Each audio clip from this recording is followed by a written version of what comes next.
Well, hello and welcome to another edition of the E-commerce Evolution Podcast. I'm your host, Brett Curry, CEO of OMG Commerce.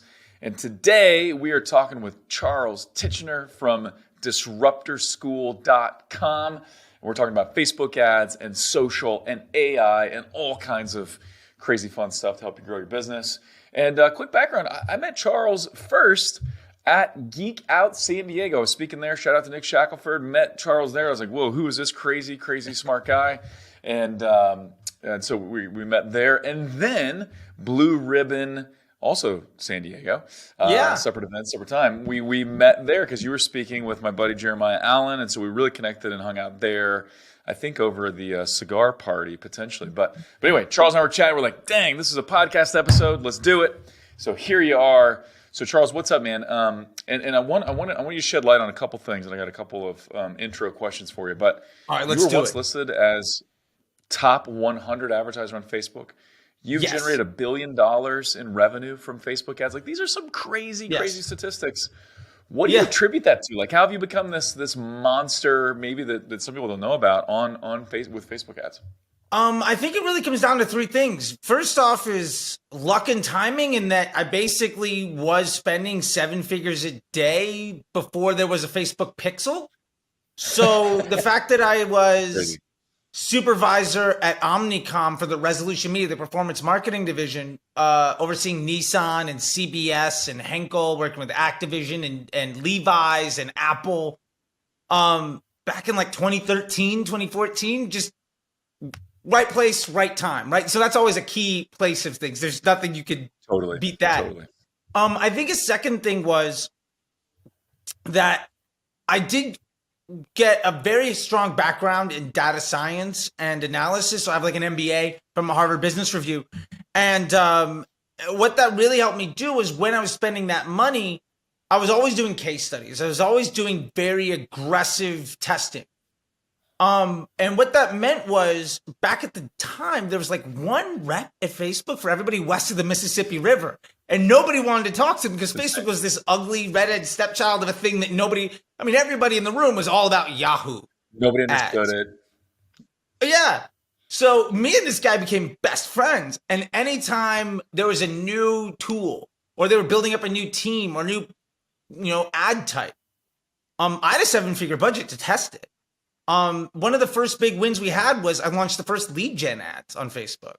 So not only did I have huge budgets, but I also had, master's degree education on conducting case studies and data analysis for marketing. So I kind of became the Chuck Yeager of Facebook ads, one of, not the only one, but a few of them, just kind of test piloting a million things. So by the time other people got to see stuff, Facebook was funding me at $10,000, $50,000 a day sometimes on new tools. And that, still happens to this day, which has given me tremendous insight into how the platform was developed, the tools, how they're being designed, the product teams behind marketing and messenger and measurement, how they all were actually working together. And I've seen those teams evolve over years. And I think the last thing is that I had the luxury of not learning how to run Facebook ads from somebody that was good at email or search or programmatic. I kind of came in fresh, which meant that I have a huge advantage over most people, or I did, and I try to teach that advantage, because I look at Facebook not as a version of Google Display or of email. And I don't value the same metrics in the same way that most other people do. And I've always looked at it through the lens of business results. And that has made me a really bad agency employee. Yeah. But ultimately, when I got to the side of vendor and e-commerce, made me one of the best. I'm on my 4th 8-figure business to a 9-figure exit in the last 5 years that started as a low-end 7-figure business. Dude, that's not bad. It's not luck. Eventually, it's a process. Do that once, and that's cool. Yeah. Almost on your 4th. That's fantastic. But that's such an interesting point, though. We all, and just realizing we all come to whatever we're working on with a paradigm, right? So you came to Facebook ads, but really, not with the paradigm of Google or TV ads or something like that. If I were to approach and try to dig into Facebook, I would totally look at it from the lens of Google ads and YouTube, because that's what I know. But that fresh perspective is useful. And I think, like you said, you can kind of unlearn that a little bit and force yourself to have a fresh perspective, which is pretty cool. So amazing ways to learn, 7-figure a day budgets, and Facebook letting you be an alpha tester, beta tester, things like that. That's awesome. So fast forward to today, quick shout out to Triple Whale and Raba, mutual friend of ours. You were just nominated for a Whaley, which is brand new. That's Triple Whale's award they give out in the D2C industry. Sadly, you did not win, but it's still a happy story. So talk about, what were you nominated for, and how did you finish in the final rankings there? Yeah, so they had a lot of awards. Best, most innovative brands and communities and all of that. I was nominated for the last award, which was Best Operator, which was tremendous. I mean, it was an amazing award to be recognized like that. And sadly, I didn't win, but Renee from Marine Layer did win. And mazel tov, if I'm going to lose to somebody, I'll lose to that woman that is doing 200 million plus retail locations. Hey, look, it's Triple Whale. She's the bigger whale than me. I'll come for her next year. And phenomenal brand. Give me 12 months. Just a I'll great win. story. Yeah, and so it was an honor. And if you have to losing to the best feels really good. Yeah, I hear you, man. Well, kudos to you to become runner-up for the inaugural Whaleys as Best Operator. It's like their Best Picture, if we're going to compare this to the Oscars. Yeah. So well done, and tip the hat to Marine Layer for sure. So awesome, man. Well, let's dive in. So we're going to talk Facebook and TikTok and social and AI and a lot of fun stuff. But what are some of the changes that have happened with Facebook ads over the last 6 to 8 months that maybe some people aren't aware of yet? Yeah, I think the biggest change that we're seeing is the unfair advantage that Facebook is giving to Advantage Plus campaigns right now, which is a certain style of running an ad. It's a certain campaign type that's an option. I was doing some of the tests about a year ago where they were giving us about 10,000 a day to test it. And it's a slight change in the way that Facebook is using their data to target the right people to get results. Historically, once Facebook introduced the conversion pixel, which again, I remember when that was more traumatic to the industry than iOS 14 ever was. Which, was just wild. Like iOS 13 was a roadblock, like a speed bump. You know what I mean? In comparison to the end of days. But the conversion pixel, that was traumatic, mostly in a good way, right? For Facebook advertisers, it was traumatic maybe for the rest of the industry. Yes and no. I saw so many agencies refuse to adopt the conversion objectives. They really dove into PPC. And Facebook, to be fair, was designed to compete with Google Display. And when they refused to adopt machine learning, there were folks that bought into it that were really successful. All the brands that got really big in 2016, 2017, 2018, because Facebook ads are really easy, adopted it. There are other agencies that fought it that lost like floors in their Manhattan office. It was a massive kind of either you were on one side of that divide or the other. And to bring it back to Advantage Plus, we're seeing a very interesting piece come in where Facebook is underpricing the attention, specifically to invest in a change in consumer behavior. They've done this previously with dynamic product ads, carousel ads. Before that, there was no carousel. And those are the ads where you swipe through left and you just see all the products. There was nothing like that beforehand. And what Facebook did was they gave a discount on how much it costs to reach people, specifically making the investment to change consumer behavior. To be fair, they also did it with Canvas ads, which failed miserably. I made a lot of mistakes with Canvas ads. I completely bet on it and failed miserably. And Call of Duty was still the #1 game that year. So kind of shows you how that works. Uh, and we're also seeing them make the investment in shops, where a lot of people running Facebook ads have noticed that there's like a 20% off on the shop side. And that's Facebook making an investment to take some of their profit to change consumer 20% behavior. off on your CPMs. So you're running an ad No, to a 20% off Facebook like the shop. purchase. It was 20% off the purchase price. People getting massive discounts, up to like $20 off buying something. But Facebook was just refunding the user. It wasn't actually coming out of the advertiser's bottom line. Oh, interesting. And that was to get people used to using shops. And they're really invested in changing consumer behavior. So with Advantage Plus, they're investing heavily in getting the advertisers to change the way that they're using the platform in a slightly different style. And best practice for years now has been broad targeting, dynamic creative to find your best ads, and letting that run at lowest cost auto placement, which is now maximized conversions or whatnot. Or I remember it was AutoBid. They keep changing the name for the same stuff. But what we're getting with Advantage Plus is they are giving advertisers better results merely because they're using that tool.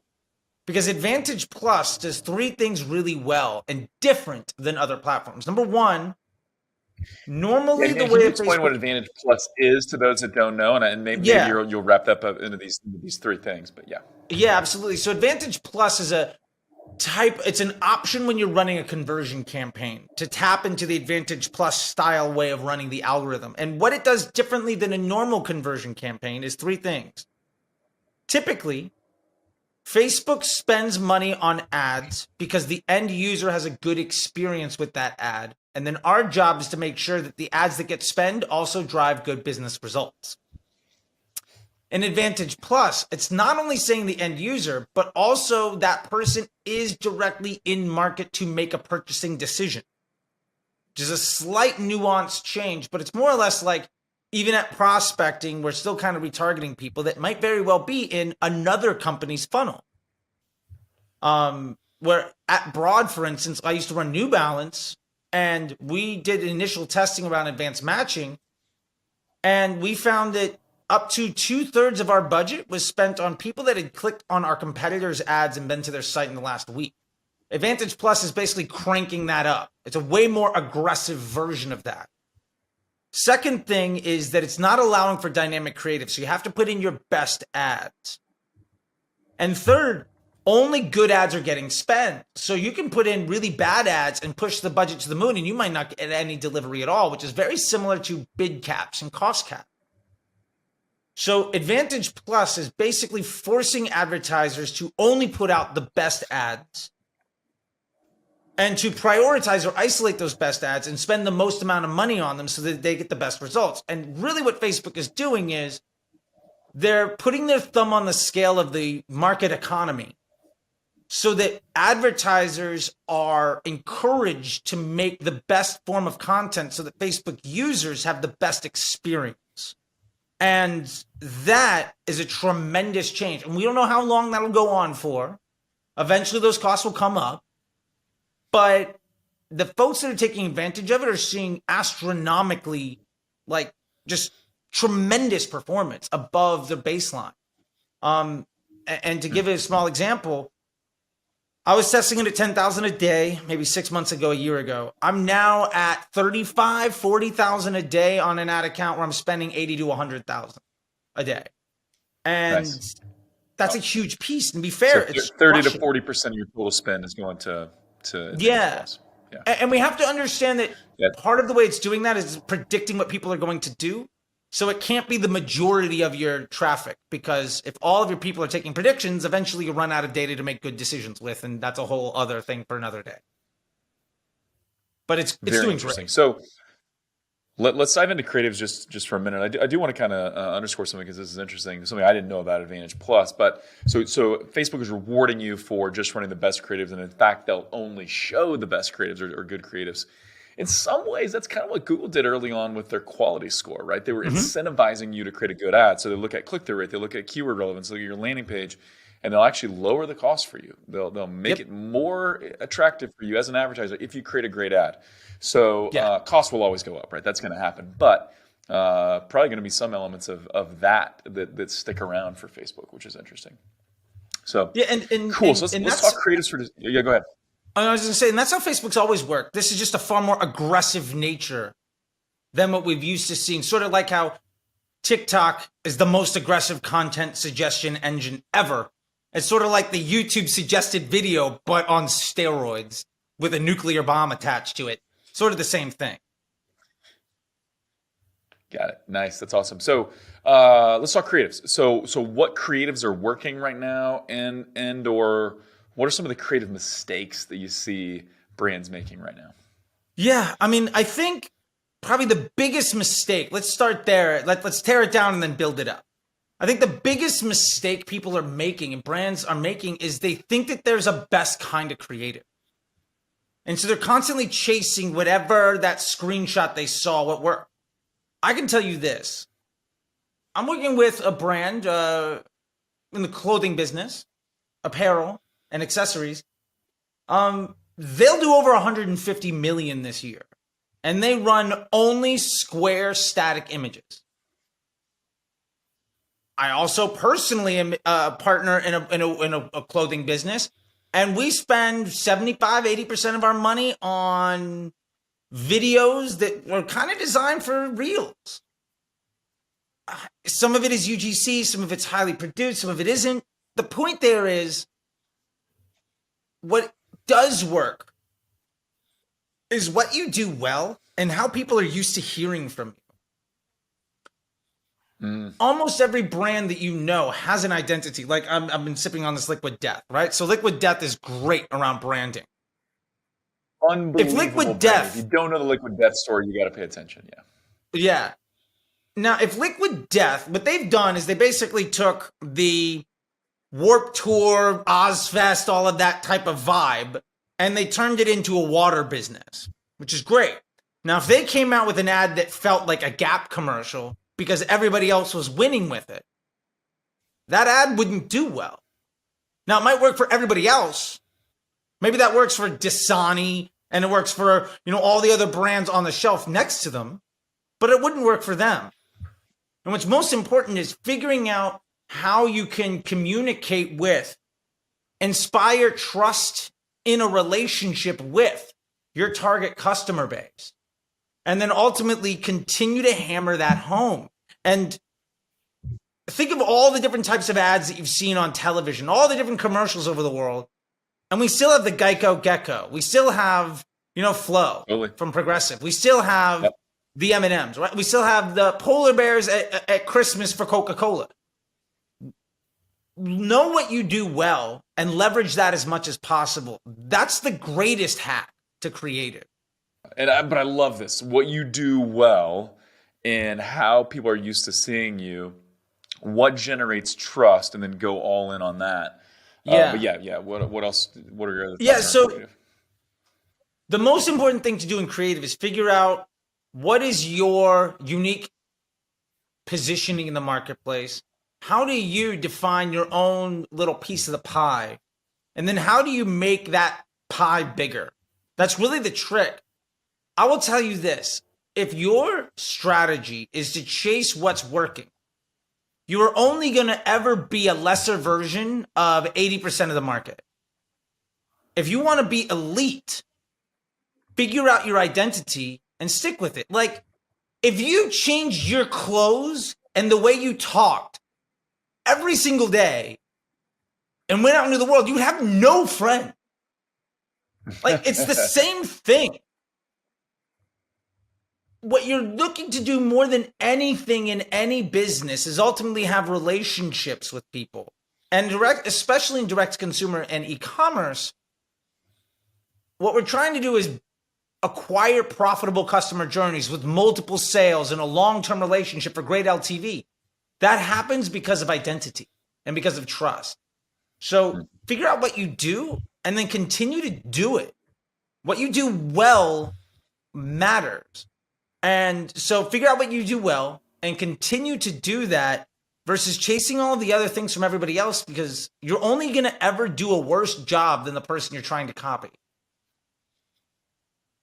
Yeah, I love that. You'll only be, if you're just chasing what works, you'll always be a second run type of deal. And I make a lot of sports analogies, but to compare this to sports, I coach basketball, and so if someone said, "Hey, what's the best basketball move?" Well, I don't know. What are you good at? Like Yeah. what fits you, right? You're a post player, you guard, you got speed, you got size, you got jumping ability, you're a great outside shooter. Like that's what matters. And then do what you're really good at. And that totally makes sense when it comes to creative It's like as well. So okay. Steph Curry versus Michael. Yeah, if you did like Steph Curry versus Michael Jordan, well, they're completely different players. Like LeBron James just scored the most points, but he's also shooting 50% more 3-pointers than Kareem Abdul-Jabbar. I think Kareem Abdul-Jabbar has like 3 attempts behind the 3-point line. Yeah, well, and I have to check the dates, most all of his career that the 3-point line didn't exist, right? So like he couldn't even do it. So yeah, different eras, different everything, but super interesting. So understand what you're good at, and then key on that. Any advice? So if someone's kind of stuck in that rut of I'm just chasing what's working, I'm hearing this new ad type or this type of UGC or this, and I'm just lurching. How does someone understand what are they good at, and then so that they can double down on that? Yeah, I think it's always good to test stuff. It's always good to be uncomfortable and to lose. And you should always have part of your efficiency as a business baked into loss, right? Like if I'm breaking even, I'm probably losing money because it means that I can't test. I can't get better. So I try to bake in the idea of a 5 or 10% loss as normal operating procedure. And hey, look, if you have a retail location, that would be returns and theft and all of that stuff. That's just baked into business. What I think people need to do starting off with is everybody has an identity on how they communicate. Some people are great copywriters. Lean on it. Some people are great on camera. Lean on it. Some people are great graphic designers. How do you get attention? I think there is far too much focus on figuring out how to build the best ad for your business and not nearly enough attention and time and effort put into how does this business already make money? Why don't we just do more of that? And sometimes the easiest ways to turn a struggling 7-figure business into something on a 9-figure run rate is to get rid of every effort that isn't honest and true to who the business is. Like if you have a beautiful product, just show me a picture of the product. Like I brought TRX to market, and if you just took a picture of it, the most beautiful pictures in the world will never sell it. We had to do a video. Sorry, what is TRX? The workout equipment from the gym, the yellow bands. So I brought that to market. A picture wouldn't do it. We had to show a picture videos of a rubber band. Like, what do you do with that? Yeah. There was no concept. So the best way to get somebody's attention, and you know this even when you're trying as a business owner, trying to sell the product and get people interested. What are you doing in person? How are you communicating? You can't just say, hey, look, here's some military grade rope. Like, great. Am I supposed to buy that? What am I supposed to do? And say you can show somebody what's going on and all of a sudden it clicks. Being able to figure out how you can earn somebody's attention and then monetize it has very little to do with like the kind of ad that you run. Like the ads that you run are an appropriation of that knowledge. But if your business isn't successful enough to have cash flow before you run ads, the ads are never going to make you successful. And I think that's one of the biggest pain points people have is they think the only thing missing is good ads. Like they think I've got a great business. All I need to do is get on Shark Tank and have somebody give me money. Like that's not the way that it works. You have to have something that works so you can pour fuel on that fire. Facebook ads is just fuel on the fire. It amplifies your existing business model. So the easiest thing for a business to do if you want to learn how to make the best ads is look to how you already make money. What do you do well? And then appropriate that for some paid version of attention. Otherwise, you're going to waste weeks, months, or years of your life just being dishonest with yourself and with your customers and failing. And people feel that, right? When you're not totally honest or you're not true to who the brand is or who your product is, people feel that it comes out in some way in the Oh ad, yeah. and it just kills the believability and the effectiveness. And I love how you kind of broke that down. It's very simple but very powerful. Is how do you best get attention? How do you best get attention for your product? And then how do you best demonstrate it and allow that story to come to life? And yeah, if I'm selling artwork, maybe just a picture of that is all I need. Or it's like a really unique piece of clothing. Maybe just the picture of it is all I need. But if it's workout bands, a picture that's not interesting or compelling at all. So showing the workout and showing the results and showing all of that, super interesting. And so really comes down to identity and who are you and how do you get there, and who are you? Who are your customers? How do you get their attention, and how do you show why your product is awesome? Anybody, Yeah. and I know this is a bit of a dangerous follow-up because you just said, hey, don't just chase the best because then you're going to be a second-rate version of that. But I do think there's value in getting inspiration. There's not value in copycatting. But Yeah. anybody you would recommend that we pay attention to that just does this exceedingly well, where we should try to be remarketed by them or check out their Facebook ad library or something like that? Anybody that's doing this really, really well? Yeah, I get this question all the time, and what I would say is this: find the people in your business that are your competitors that are better than you. Everybody has them. Go be a customer. See how they treat you. Go to their website, add things to cart, shop around, take an idea of what their store feels like. Like if you were to start a grocery store today from scratch, you're going to build off of every time you walked into a grocery store, the Publix or the Vons or the Piggly Wiggly that you're used to going to, right? There's a format, there's a style. So there's an old saying that I love: you're only as good as who you steal from. And the idea of that is you have an identity, but you need, in order to really evolve that, all of the identities that we have is appropriations of inspirations that we've had. So my best advice, and I'm actually not a huge fan of Ad Library. I think it's a wildly overvalued resource because it doesn't give you context. If you don't know if this was a good ad, a bad ad, or somewhere in between, right? You just see that it's an ad. That's all you can tell. Yeah. Right?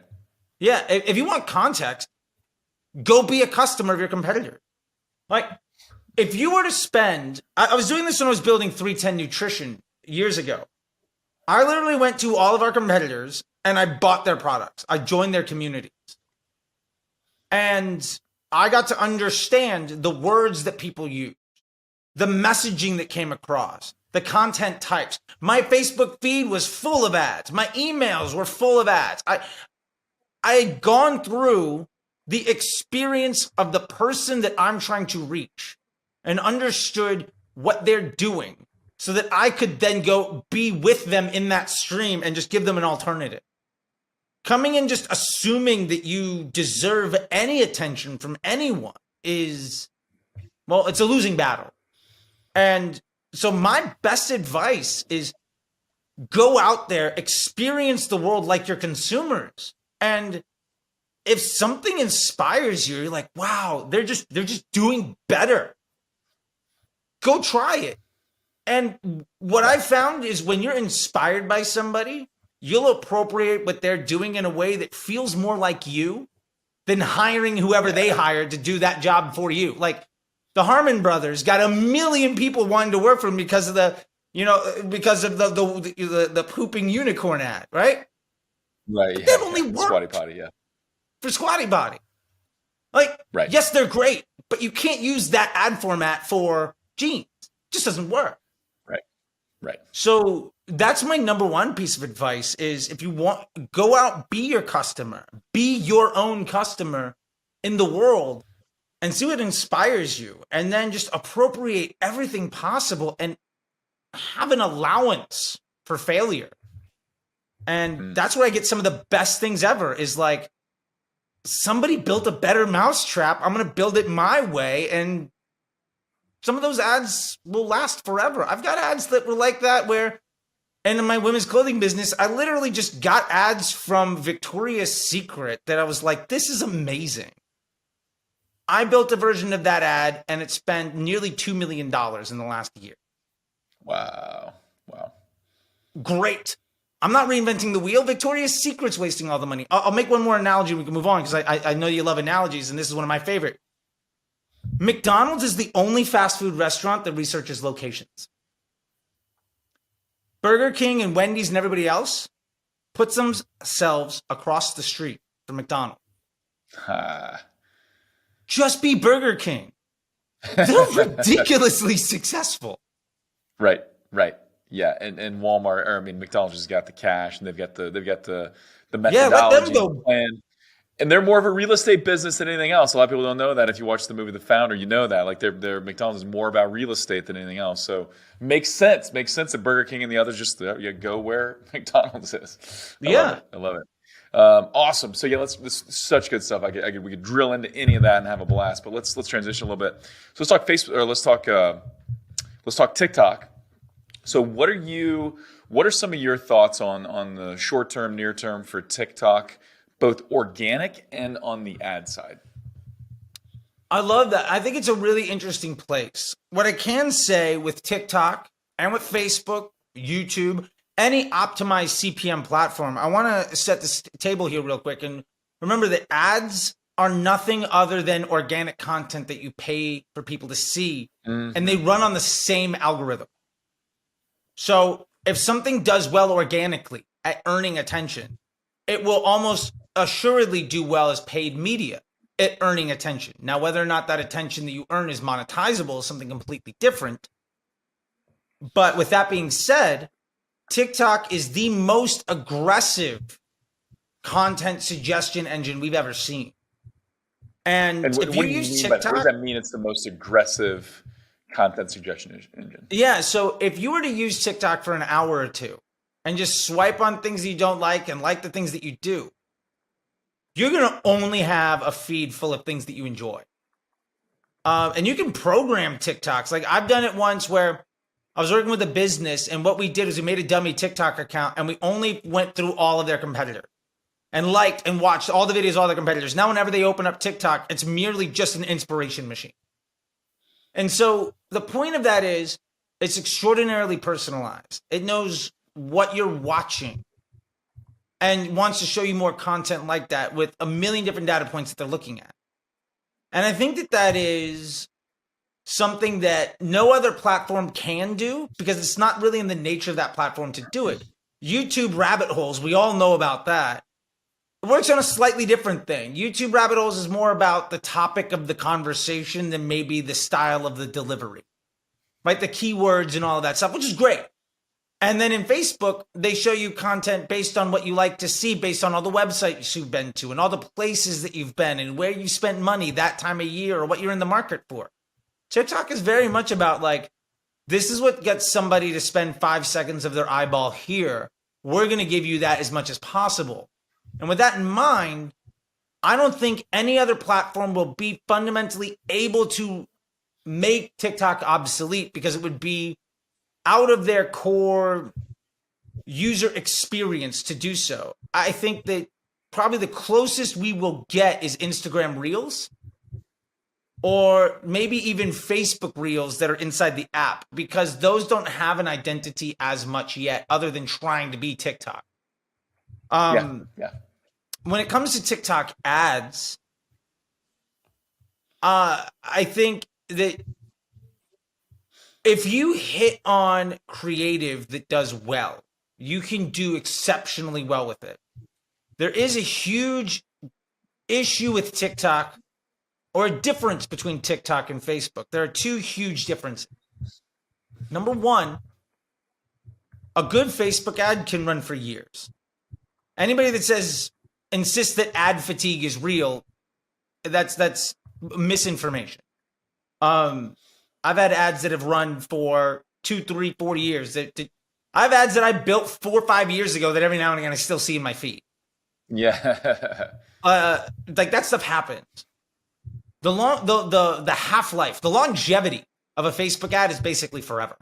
And same with YouTube. TikTok. Same with YouTube, yeah. Same. We've got YouTube ads we've run for years and spent millions of dollars on the same ad, and just keeps cranking. Like, my buddy Sean Cannell from Think Media, he's got like an affiliate video of like Father's Day gifts.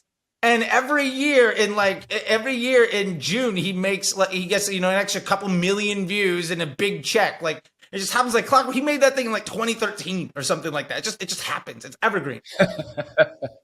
Yeah. TikTok, though, maybe 2 weeks. That's however long it'll work. Because TikTok is also part of that suggestion engine is also new. The aspect of new as a value point is extremely high. Now, you could maybe run something again in a couple of months and it'll work great, but it means that the churn rate of content is massive. And that churn rate has far more to do with time than with money. That ad might last for 2 weeks if you're spending $50 a day. It might last for 2 weeks if you're spending $20,000 a day. So there's a big issue there. And being able to consistently deliver that quality of content that's monetizable. And the other side of TikTok ads is it'll never be as smart as Facebook, Google, or Facebook or Google. And it has far more to do with the fact that Facebook and Google have a leg up of over a decade of communication and location and transactional data. So I think there are places where businesses can leverage TikTok as their unfair advantage in the marketplace to scale. I think ultimately, though, there are few scenarios where TikTok is an evergreen, isolated growth and acquisition channel at scale. It just won't work because totally makes sense. Other places are better at acquiring cash flow in a more stable fashion. So it's just too hyperbolic and honestly just not smart enough. And it can never catch up because as fast as it gets better, everything else is getting better faster. Right. Totally makes sense. Love it. We could drill into that too, but we're running out of time. So I want to transition and talk AI for just a minute. So how are you using Chat GPT or other AI to help give you superpowers or give you an edge or help make your marketing better? Yeah, I love it. I mean, Chat GPT is the latest version of the AI. And to be fair, I've been using Facebook's version of that for years. It's called Dynamic Creative. And I don't spend a single penny on Facebook without having ads tested and proven and created through Dynamic Creative, which is Facebook's version of Chat GPT. And so that's a superpower in that I literally will only ever test in that environment. I never have a single account with a single penny spent on anything that's not developed that way. And for Facebook, I use something called the 3-2-2 method, which is 3 creatives, 2 headlines, 2 sets of copy. And we could dive into that forever. But the point of it is that's giving the AI the best opportunity to create the best user experience so that ultimately I'm buying the lowest priced attention for the highest quality user and targeting the individuals in the most sustainable way to attract the most consistent type of attention. And from then, it's my business model that monetizes it. Using tools like ChatGPT to handle the copy side of things, I think is something a lot of people are using. As a very light end, I'm using ChatGPT to develop YouTube titles and email headlines, right? To see what gets good open rates and checking against vidIQ keyword scores. And to be fair, those are also really, really great for my Facebook ads. If this gets a lot of clicks on YouTube and a great email open rate, well, you better believe when I drop that on a Facebook ad, it's going to crush. Absolutely. I think it's also really important to use ChatGPT though as a way of understanding how consumers behave. So you can put in there like, give me 50 reasons why somebody has this pain point. And use that to understand concepts in market research. My friend Sarah Levinger has a great way that she's using ChatGPT to effectively extract psychological data points on users. And using that as a tool to something like that, yeah. So what she's doing is she's taking in, for instance, say all the comments from an Instagram, say an Instagram post went viral and it's got 30,000 comments. We can grab all of those comments and all of those words that are being used and throw it into ChatGPT. One of the things that I love to do is say, hey, tell me the 10 most important things in this 5,000 word article or something like that, 5,000 character piece. And it'll break it down for you. And if you want to do that in even a more really actionable way, is say you've got a 30-minute YouTube video. Get yourself a transcription of it, drop into Chat GPT, and tell me what are the 10 most important things mentioned here. And then you can literally ask it to tell me more about line item 3, 4, and 5, and then boom, you got a 5,000 word description and mini ebook done like that. And it takes no time at all. The point is you can use all of these things to understand what's going on. What I will say is what it does that I'm very bullish on and I'm a huge fan of is that it can do the collation of data and the sorting of data at scale in a way that tremendously saves you time. Ultimately, you're still going to have to qualify and use insight to appropriately take what it's giving you and take action on it. Like people know when they're reading something written by AI. I wouldn't use it as I don't think it's the best for SEO. I'm just blasting out blog pages. But it can give you a great insight to be a way to inspire your thought process and to also take huge sums of data and make it very simple to read.